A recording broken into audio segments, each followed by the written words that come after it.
खबरें विस्तार से। अमेठी ट्रेन हादसे का लाइव वीडियो सामने आया है। अमेठी में निहालगढ़ रेलवे फाटक पर कंटेनर से मालगाड़ी की टक्कर हुई थी। गेटमैन पर लापरवाही के आरोप लगे हैं। दरअसल ट्रैक पर कंटेनर मौजूद था और गेटमैन ने फाटक बंद कर दिया।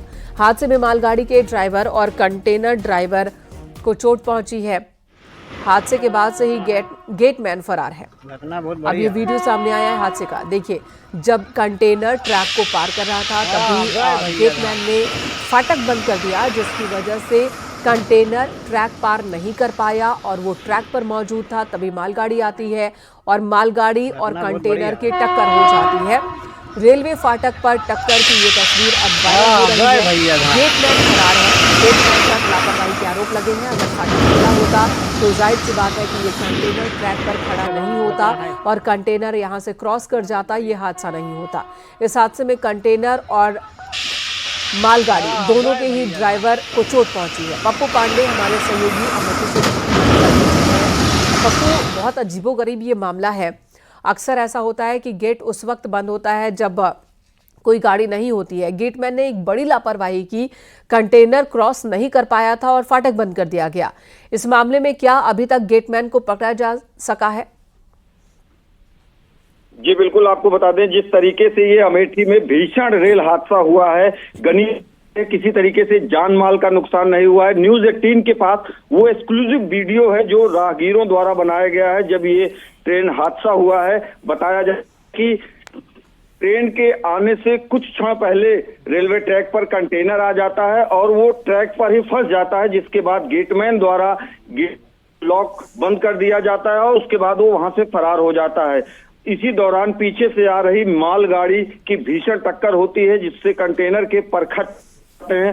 फिलहाल मामले की गंभीरता को देखते हुए रेल विभाग के कई बड़े अफसर अमेठी पहुंचे हैं और मामले की जांच पड़ताल की जा रही है। लेकिन जिस तरह से एक्सक्लूसिव वीडियो न्यूज़ 18 के हाथ लगा है, उसमें साफ नजर आ रहा है कि रेल ट्रैक पर जब कंटेनर पहुंचता है तब पीछे से मालगाड़ी और उसको टक्कर मार देती है, जिसमें कंटेनर के ड्राइवर और मालगाड़ी के को पायलट घायल हो जाते हैं, जिन्हें इलाज के लिए अस्पताल में भर्ती किया। फिलहाल पूरे मामले की जांच पड़ताल की जा रही है गहनता से। जो भी दोषी होगा उसके खिलाफ कार्रवाई की बात की जा रही है। वहीं रेल प्रशासन की तरफ से एक नोटिस चस्पा की गई है, जिस पर साफ लिखा हुआ है कि जिस तरीके से हादसा हुआ है, इसलिए ट्रेनों का संचालन 2 बजे तक के लिए रोक दिया गया है। अभी डाइवर्ट व्यवस्था बनाई जा रही है। जो इस ट्रैक पे गाड़ियां हैं उनको जो है अलग अलग रूटों से डाइवर्ट करके उनके गंतव्य तक पहुंचाने के लिए। पप्पू, कितनी ट्रेनें होंगी जो प्रभावित हुई हैं इस हादसे के बाद? जी बिल्कुल, आपको बता दें कि रायबरेली अयोध्या ये हाईवे का मामला है, जहां अयोध्या की तरफ वाले वाहनों को भी रोक दिया गया है और ये लखनऊ वाराणसी रेलखंड का रायबरेली सुल्तानपुर प्रतापगढ़ से अयोध्या जो है उसको जो है कहीं न कहीं बाधित हुआ है। करीब 6 से 7 ट्रेनें फिलहाल बताई जा रही हैं जो इस रूट पर चलने वाली थी, जिनको अभी डाइवर्ट करने की बात कही है। फिलहाल अभी धन्यवाद पप्पू, इस वक्त पूरी जानकारी देने। कई ट्रेनें प्रभावित हुई हैं, कईयों के रूट बदले गए हैं। दोपहर 2 बजे तक ये ट्रैक फिलहाल बंद किया गया है क्योंकि यहाँ पर चीजों को सामान्य किया जा रहा है। तो लापरवाही की वजह से एक बड़ा हादसा हुआ। दोनों ड्राइवर जख्मी हैं, उनकी हालत भी गंभीर बताई जा रही है। घटना बहुत बड़ी है। गए भैया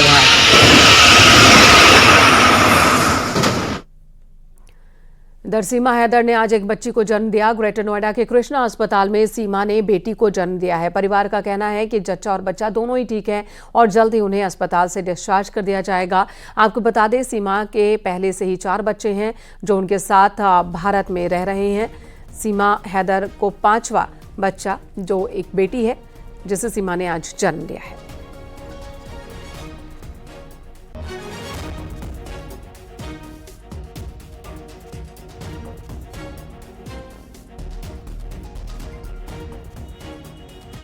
पूरे देश और दुनिया के लिए आज बहुत ही खुशी की बात है, बधाई की बात है कि सीमा मीना, सचिन मीना के दाम्पत्य जीवन में आज उनके यहां सुबह 4 बजे, प्रातः 4 बजे धन लक्ष्मी जिसे कहते हैं लक्ष्मी जी का आगमन हुआ है, यानी कि बेटी का जन्म हुआ है, पुत्री का जन्म हुआ है।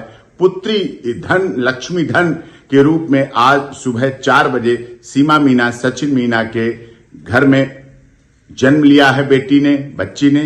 सबको बहुत बहुत बधाई। और ये भी खुशी की बात है कि सीमा मीना की डिलीवरी जो हुई है बिल्कुल नॉर्मल है। जच्चा और बच्चा दोनों पूरी तरह से स्वस्थ हैं। मेडिकल रिपोर्ट सारी ठीक हैं। सब कुछ ठीक ठाक है बिल्कुल। और पूरे मीना समाज, पूरे देश और पूरी दुनिया के लिए, जिसमें सभी धर्म, जाति, क्षेत्र, भाषा, संप्रदाय के लोग जो सीमा मीना सचिन मीना से प्यार करते हैं, विश्वास करते हैं और ये सनातन धर्म पर विश्वास करते हैं, उन सभी के लिए बहुत बहुत बधाई का है। हमारे लिए भी बधाई का विषय है, पूरे परिवार के लिए, कि सकुशल हैं, संपन्न हैं बिल्कुल और स्वस्थ हैं। और उनके दीर्घायु, उज्जवल भविष्य की भी हम कामना करते हैं। आगे नामकरण की प्रक्रिया जो होगी उसमें हम आप लोगों से भी, पूरे देश और दुनिया के लोगों से, सोशल मीडिया। और इस वक्त हिमांशु हमारे सहयोगी फोन लाइन पर मौजूद है। हिमांशु, जाहिर सी बात है एक और खुशखबरी है सीमा हैदर के परिवार के लिए, और साथ ही ये बताएं कि कब तक अस्पताल से डिस्चार्ज किया जाएगा। देखिए, जाहिर तौर पे आपको बता दें कि ग्रेटर नोएडा के कृष्णा लाइफलाइन हॉस्पिटल है, वहां पर सीमा ने एक बेटी को जन्म दिया है। सुबह 4 बजे के आसपास का वक्त बताया जा रहा है। फिलहाल दोनों स्वस्थ हैं, यानी माँ और बेटी दोनों स्वस्थ है। और जो बयान उनके परिवार की तरफ से और जो वकील है वो जारी किया गया, उनके मुताबिक जल्द ही दोनों को डिस्चार्ज कर दिया जाएगा, क्योंकि दोनों ही पूर्णतः स्वस्थ हैं और नॉर्मल डिलीवरी हुई है, यह भी बताया है उनके वकील के द्वारा।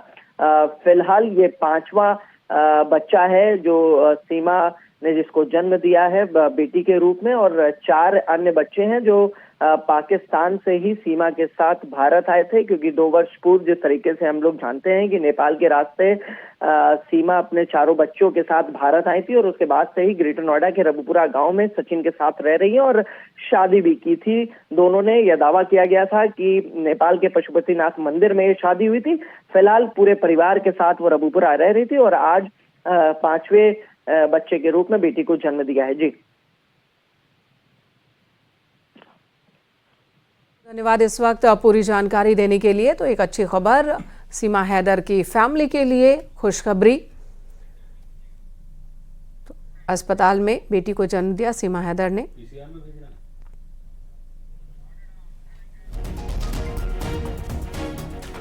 चमोली के खूबसूरत पर्यटक स्थल औली में इस साल होने वाली स्कीइंग स्नो बोर्ड चैंपियनशिप को रद्द कर दिया गया है।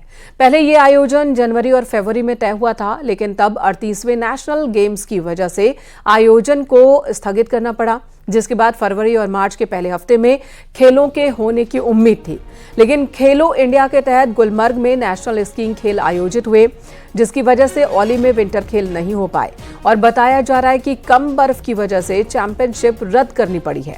हालांकि साल 2024 में स्कीइंग खेलों का सफल आयोजन हुआ था। वहीं खेल रद्द होने से खिलाड़ियों में निराशा है और अभी भी स्कीइंग में रुचि रखने वाले खिलाड़ी औली में प्रैक्टिस कर रहे हैं।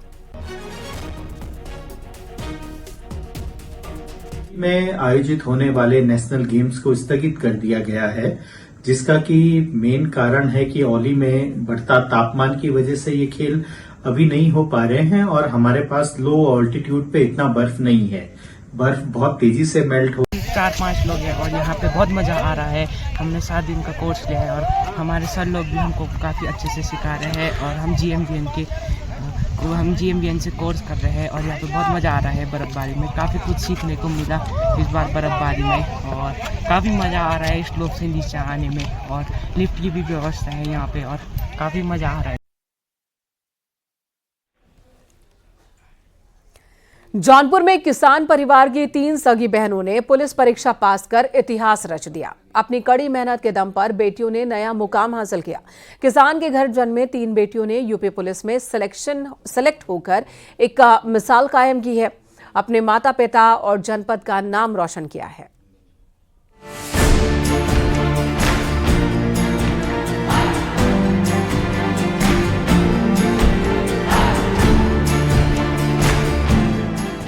जौनपुर में किसान परिवार की 3 सगी बहनों ने पूरे परिवार के साथ साथ पूरे गांव का नाम रोशन कर दिया। तीनों सगी बहनों ने पुलिस परीक्षा पास करके इतिहास रच दिया। 2016 में आई आमिर खान की सुपरहिट फिल्म दंगल में एक पिता दुनिया को ये बताता है कि बेटियां बेटों से कम नहीं हैं। ये बात एक बार फिर से 100% सच हो गई। यूपी के जौनपुर की बेटियां बेटों से जरा भी कम नहीं हैं। इस वक्त हम मौजूद हैं जनपद जौनपुर के सिकरारा थाना क्षेत्र का ये वही गांव है, आजोसी का मोहम्मदपुर गांव, जहां पर एक किसान परिवार की 3 सगी बेटियां ने पुलिस भर्ती परीक्षा को पास किया है, पुलिस सेवा में चयनित किया गया है। जैसे ही रिजल्ट 13 मार्च को मिलता है, परिवार में खुशियों की लहर दौड़ पड़ती है और इलाके में जो है चर्चा का विषय बन जाता है। वहीं घर पर जो है बधाई देने वालों का तांता लगा हुआ है। यूपी के जौनपुर के किसान स्वतंत्र चौहान की 3 बेटियों की सफलता की कहानी बता रही है कि अपनी कड़ी मेहनत के दम पर हर मुकाम हासिल किया जा सकता है। एक किसान के घर जन्मे 3 बेटियों ने यूपी पुलिस में सिलेक्शन होकर एक अनोखी मिसाल कायम करते हुए अपने माता पिता और जनपद का नाम रोशन किया है। जिले के सिकरारा क्षेत्र के महमदपुर अजोशी गांव की रहने वाली 3 सगी बहनें खुशबू चौहान, कविता चौहान और सोनाली चौहान ने यूपी पुलिस सिपाही भर्ती परीक्षा में सफलता हासिल कर इतिहास रच दिया। बीते गुरुवार को होलिका दहन के एक दिन पहले आए परीक्षा परिणाम ने इस परिवार की खुशियों को दोगुना कर दिया। सर, बहुत कठिनाई आई पढ़ने लिखने में भी, उसके बाद ग्राउंड पे जाने में भी बहुत कठिनाई आई और हम लोग को आर्थिक रूप से भी बहुत ज़्यादा कठिनाई आई है। एक समय था कि पिताजी ने जमीन बेचकर आपको? हाँ सर, जमीन बेचकर ही पढ़ाई लिखाए हैं पापा, लेकिन पापा कभी हार नहीं माने, हम लोग को कभी जैसे एहसास नहीं होने दिए कि जैसे मतलब पढ़ो मत तब शादी विवाह कर दें, आगे जाओ, ऐसा कुछ नहीं। पापा हम लोग को पढ़ाते रहे हमेशा और हमेशा जैसे कहते रहे कि तैयारी करो, सब कुछ हो जाएगा, तीनों लोग का एक साथ होगा, चिंता मत करो, ऐसे वैसे, मतलब हम लोग अच्छे से ही पढ़े हैं। आपको बता दें कि तीनों बहनें शुरू से ही खेल के क्षेत्र में सक्रिय रही हैं। खुशबू चौहान खो-खो खिलाड़ी हैं, कविता चौहान उत्तर प्रदेश की कबड्डी टीम का हिस्सा रह चुकी हैं, वहीं सोनाली चौहान एक बेहतरीन धाविका हैं और राष्ट्रीय स्तर पर क्रॉस कंट्री रेस में भाग ले चुकी हैं। तीनों बहनों ने साथ मिलकर कड़ी मेहनत की और सिपाही भर्ती परीक्षा में सफलता पाकर जौनपुर का नाम रोशन कर अपने माँ बाप का सपना भी पूरा किया। Bureau report, news 18।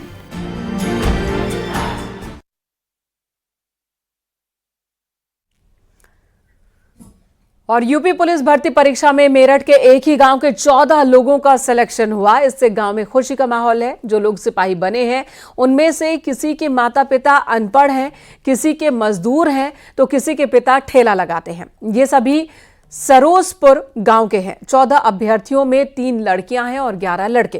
पुलिस में चयन होने पर इन लोगों ने योगी सरकार को धन्यवाद दिया है।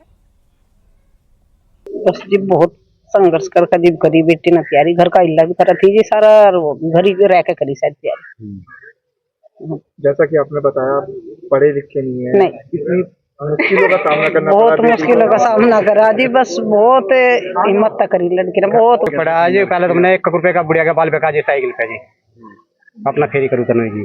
फिर मैंने 2019 में पुप्पड़ी की मशीन बना ली थी जी, एक पैर से खींचता हूँ जी, ये होया जी। दूसरे पैर में क्या दिक्कत है? दूसरे में तो सही है, विकलांग है ना जी। हाँ जी, घर वाले भी विकलांग है जी, दोनों विकलांग है जी। अच्छा, कभी जब बच्चों को पढ़ा रहे थे तो क्या क्या दिक्कतें आई सामने? सामने क्या दिक्कत आई जी? बस यही पढ़ाने का पैसा, धेला जी के नाम है, यही दिक्कत आई जी।